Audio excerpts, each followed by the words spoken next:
যেই lava পিটটা cross করতে পারবে জিতে যাবে। এবার শুরু করো, তোমাদের হাতে 60 সেকেন্ড সময় আছে। ঠিক আছে, মিড বেবি কিন্তু নিতে ভুলো না। জিততে গেলে এখান থেকে তিনটেকেই ওদিকে নিয়ে যেতে হবে। গার্ল, যাও যাও যাও। ও ও ঠিক আছে, ঠিক আছে, আমি ধরেছি তোমায়। এবার আমাদের কোথায় যেতে হবে? এখানে ক্লাইম্ব করতে হবে। সময় চলে যাচ্ছে, তাড়াতাড়ি করো। ও মাই গড, এটা তো অনেক উঁচু। এসো জিমি, আহ! আমরা প্রায় এসে গেছি।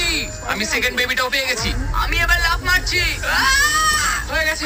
ধরো, এবার তুমি গ্রিলে চলে যাও ছোট্ট মিট বেবি। আমি পারবো, আমি পারবো। আরে না, না, তারিক! ওর পরিবারের কি হবে? যাই হোক, চ্যান্ডলার এখনো রয়েছে। চলো। চ্যানেলার, তুমি কি জানো যদি কেউ 31 অক্টোবরের আগে কিং অফ মিড কেনে তাহলে সে মিস্টার বিস্ট বান্ডেল পাবে? আর 15 সেকেন্ড বাকি। আর একটা মিট বেবি নিয়ে আসতে